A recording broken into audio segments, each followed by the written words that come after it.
I'm always on the lookout for a new city builder, and this might just be a winner. Hey folks, my name is Pravus, and welcome to Corsair Cove, an upcoming pirate-themed city builder with a lot of promise. Yar, it also be the perfect opportunity to talk like a pirate. But nay fear, ye knave, I will not put ye through that. Sorry, I just had to get that out of my system. Let's go ahead and start up a new story mode available in the Steam demo, and I'll show you what this game has to offer. So the story for the demo is fairly straightforward. The age of pirates is coming to an end thanks to the pirate hunters that are given right by the various different crowns of Europe. We happen to be one such pirate crew that is captured by Amara, a Spaniard lady, and we're about to do a very reckless escape. We wash up on the shores of some unusual island and decide we're going to have to make camp and a new haven for our ragtag crew. Because, you know, obviously, if the mountain is literally shaped like a skull, what else is this island good for? Now, let's go ahead and get started. To start off, we only have access to a shipwreck with 65 planks currently in storage. That's the only resource I have to work with. And we need to finish construction of a pirate camp over here, which is going to be called Plunderer's Pier, apparently. This is effectively your town hub, and we need this constructed. So to do that, let's go ahead and connect the hub to our shipwreck directly, as you can see right along here, at which point we're going to have a few of these drifters who are going to pick up some of the planks, bring them over here, and finish the construction job. I currently have 30 pirates in my base in total, 28 of which have no jobs whatsoever. But with the camp done, we can at least get housing for 25 of them. That's not enough, though. So obviously, I need to be placing down some additional tents. Now, one fun thing you can do with this game, right? Normally, you'd say, oh, I want to go ahead and place these down here on the ground. And you can do that. You can see all the places where everything gets connected by some pathing. That's fun. But most of the time in this game, what you're going to be doing is building on the cliff faces themselves. All these cliff faces right here, this is real estate, baby. So let's say I want to place a tent right along here, maybe another one over here. And just like with the camp, some of my guys are going to pick up some resources, bring them over here, start construction jobs, and bada boom. Ah, look how happy the pirates are. Just making merry, doing absolutely nothing. This is reckless. You guys know you're like really high. If you fall, you are going to die, and I will not be held responsible. Anyway, I need more resources. This is where we have to place down a woodcutter. So if we go over here, we can now click on materials, and there's something new I can work with. Now, there are some fertile areas that we can place around here. You can see up over here, plenty of trees to work with. Some down over this direction, some over here. But our camp only has so much range. So we need to make sure that whatever I do, we place it in an area where I'm actually going to be able to take advantage of it and keep it in range of the camp. Okay, and with that built, we are now going to be producing a handful of hardwood logs, which of course we then need to turn into planks, so that means we need to get ourselves a sawmill. Which you can, yes, just place right here on the cliff face. That's apparently perfectly safe. Don't ask me how, but it is. And then with that build, we can see here we are going to be making some planks. That is our production chain. Very simple to understand. I now need a place to store all of this. A warehouse would not go amiss in a good central location. And then from here, we will store everything. Okay, perfect, easy enough. Now we just need to empty the shipwreck of all of the storage, and we're good to go. Perfect. All right, that's taken care of. Oh, we have ourselves a community event. Sometimes you're going to have things like this happen, which are relevant for various different story events, and also to maintain the cohesion of your pirate crew, representing how well your community sticks together. In this case, it looks like two of Amara's soldiers were hiding amongst us. We could let them live, which really messes up some of our cohesion, or we could just kill them, which has much less effect on our cohesion, but we're going to lose two of the pirates. In my case, I think we spilled their guts. No way in the heck am I keeping these guys around. If Amara shows up again, who knows when they turn on us? Clearly there's supposed to be a sort of, I guess, pseudo-morality system in the game, but at the end of the day, what really matters is just keeping your crew together above all else. So as long as we get that, we'll be fine. Anyway, pirates need some grub, so it's time to go ahead and start building up a campfire and getting some food. Again, nice central location makes perfect sense to me. Also, keeping it close to a storehouse, not a bad idea since we will be storing some food. Next, we build a galley, which is where people will actually, consume the food. So basically, the campfire produces, the galley serves. All right, now from here, we do need to activate all hands on deck, which is basically going to rapidly boost up our production, at least temporarily. 50% production boost for more upkeep, absolutely worth it in this case, since I do need to start producing food a bit more rapidly. Your pirates can become very discontented if you do not provide enough resources, housing, food, rum, whatever it is they need, so keep an eye on these resources and never run out. They are a rowdy bunch after all. Looks like they're already beating the crud out of each other. I mean, they are pirates. I'm not sure what else you're expecting here. I think that means it's time for us to celebrate with some proper moonshine. We'll start by getting ourselves a moonshine still, which does require a little bit of food to upkeep, but otherwise shouldn't be that hard for us to work with. Where to place it? Let's just go ahead and put it over here on the cliffside as well. Plus a lovely tavern. Where to place a tavern, though? How about literally right next to the still? God, this feels so precarious. Now, basic needs are taken care of. Next thing to do, we need to get ourselves a shallow pier, a way of building up a ship and actually setting sail out into the deep blue. There's only a few places we can place this. The game automatically wants me to put it right here on these rocks, which is fine. We'll do it. Just need to get it connected up to the camp. There we go. It's beautiful. Why is this man spinning a pig? Have you nothing better to do with your time? Ah, great. Amara's back. Oh, there she blows. Okay. She may want a little vengeance or something. There's really not much I can do about this. So, yeah, she's gonna sail in here uncontested. And now our haven is taking fire. Well, thanks for that. She's shooting me. Again, not a lot we can do right now. It's just gonna happen as part of the story. 2 of our pirates die and we lose some cohesion. She also busts into my tavern and steals one of my pirates. How rude. Right, that sucked. Let's go ahead and repair stuff. Ay. All right, well, I need a ship so I can chase that wench down. So let's go to our pier and start up a ship construction. Now, you might be saying, whoa, wait a minute. What do you mean about ships?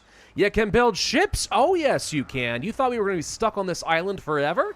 No. We're going to be able to spread our piratey influence all over the region. And it all starts with a garbage landlubber ship. Pathetic. But she's cheap. Only takes me 15 planks to build. This man is still dancing with his pig, by the way. I've got a feeling he's going to do this forever. Anyway, on the ship, with actually a pretty nice paint job on the sails, we need to assign a captain. Now, in this case, we have actually found several different characters as part of the story. We've got ourselves Teach, we have Kanja, we have Scarlet, and we have Honorata. Each of these different captains have some special abilities for them, which you won't know what any of them do yet, but you can see here there's some perks, increases health and gun damage, has some extra dice rolls, special abilities, that kind of stuff. I guess we'll just assign Teach. Why not? He's fine. Now I need to get a crew. This is going to take quite a few of my pirates. We can pause the sawmill button for a moment. That's going to bring back a handful of my crew. We can probably turn off all hands on deck here, which saves me a couple more. Then we go over here and assign at least 10 crew like so. This does have an upkeep of food and some rum costs, but that's fine. So let's move our ship out of the cove. There is a little thing here called Skull Rock. We can sail a ship to this area. So we'll just click the embark button and my ship is automatically going to depart and set out into the seas. This is going to start up an event for us. Oh, what do you know? It's a ship. This is going to begin a crown battle against one of these ships here. So these events take a little bit of practice to get used to, but basically there's going to be an event with a special objective. Complete that and you win. Our ship has a certain amount of health to it. We also have a certain number of crew members, and we have something here called supplies. Our opponent has the same. We are going to be presented a number of different choices that we can make, most of which are going to consume our supplies in order to try and inflict some damage upon our opponents or complete our objective. We'll get to see exactly what they want to do, and that might help determine what our next course of action will be. So in this case, they're going to do a surprise broadside and completely destroy all of my supplies, which is highly annoying, but that's just part of the tutorial. My only option right now is to aim and fire, so this is going to cost me one of my actions. It is going to do 4 to 5 damage to their health. So now we roll our dice, our opponent rolls their dice, and then we do a quick comparison here. In this case, I rolled a 2, they rolled a 3. I am going to deal 4 damage to them, but they have completely destroyed my supplies, which we knew they were going to do. That's going to make it pretty difficult for me to take any additional actions. So instead of battle actions, I'm going to swap over to some support actions, in which point we can now do stripped for parts, which is going to peel 6 health off of my ship in order to get 10 supplies back. We roll our dice, they roll theirs, okay. We get supplies, now I can do actions again. Now they're going to do a whole bunch of damage to me, which is a bit of a problem. But if I do a wasteful barrage, I'll lose all my supplies again, but we're going to gain some treasure, and 7 damage is guaranteed, which is enough to destroy them. So we're going to roll our dice, we got 6, they lose all their health, cool, and we're done. Now, some of those actions are going to get you something called treasure as well, which is basically plunder you'll be able to take and award at the end of a fight. But that's not super important right now. Just understand we got ourselves some coin, some cohesion, and so on. At the end of the day, we lost a lot of HP, but we didn't lose any crew, and that's the important thing. Now we want to go back to the pier and repair, so let's do that next. After the battle, we get ourselves 15 more drifters. Thank God, I needed some additional pirates, so that's great. Of course, that also means we need to get ourselves some additional housing, but that's fine. Ship has returned, we get all of our booty, cost me 6 planks to repair. That's good, we're set. I could assign a handful of additional pirates, which, yeah, would be okay. Will cost me a lot more upkeep, so I don't know about that one. We're kind of starting to burn a little bit through our food and stuff. Maybe we should just go ahead and go back to all hands on deck. At least that puts me back in the green, for now. Now we're ready to set sail again. Let's go ahead and zoom out. We can see some additional islands on the map. In this case, we're going to go to a place called Barbos Bay. Let's embark. It's gonna take a little while. The landlubber is a very slow and nasty ship. Though you can imagine if we can build up bigger and better ships, they can become a true terror of the seas. Next event is ready. We have to defend for 3 turns. That's all we want to do, so the less damage I take, the better. We could spend some supplies going for a whole bunch of treasure, which is nice, but since I know she's about to do some damage, maybe it'd be worth taking cover and just preventing any damage to our crew. That said, what she's trying to do is damage to our health, so now that I think about it, that's not what I want. Let's instead go for a safe distance. There we go. Prevent damage to our health. Roll the dice, she rolls hers, we are fine, we lose supplies. 2 turns remaining. Gonna lose some supplies here. Honestly, I don't care if I lose a couple of supplies. That doesn't feel like a very big deal. I'm gonna go ahead and get a windfall, because treasure seems like a cool thing to get. All right, we lose 3 supplies out of that whole arrangement. 1 more turn to go. Deal damage to the crew? No, I don't think so. Take cover! We're gonna be fine. Okay, we walk out of that battle completely unscathed. Now we need to reduce the enemy health to 0. So she's trying to give herself additional dice rolls. I'll get 1 as well. Tell you what, let's go ahead and do easy as murder, which is going to get me some additional dice rolls as well. If you'll deal damage to the opponent's health, the effect continues. So as long as I keep doing damage, I get to keep getting more dice. Nice. So now she wants to do a lot of damage to me. That's annoying. I'm not going to risk losing crew with Into the Breach. So, fallback might be enough to protect me. I get an extra dice. Alternatively, we could just go ahead and do heavy fire. That also prevents some damage. Seems like a good call for me. All right, we get a 9. Cool. She took a load of damage. 5 to go. She's going to do 2 to 3. We could just do the same thing, honestly. More heavy fire? Sure. It's just going to cost me supplies. That's A-okay. Now we're done. And just like before, we get ourselves some more rewards, some black powder. Cool. Return home! She's 100% going to repair her flagship and come after me for that one, but I mean, like, it's okay. Maybe if I get myself some nice little static defenses, we'll be fine. Speaking of which, let's go ahead and get ourselves some actual defenses. To do that, I first need to get myself some stone. That means we need to start building out a quarry, and there's only a handful of places where that's going to work, so there's one big deposit right here. Sure, seems good. And I'll also need a stone cutter, which I guess I could place, like, really close by. Sure, why not? And, of course, it would be smart to go pick up the extra stone once it is cut. Cool. With that, we can now get ourselves defenses. Let's build a gun tower. Not totally sure what the best place would be to put this. Presumably it needs to be within immediate range of this entry point, so if I placed one over here, for example, that would work. Maybe over here by the pier. I don't know. Looks kind of good. I feel like a height advantage has to be worth something. Still spinning your pig down here?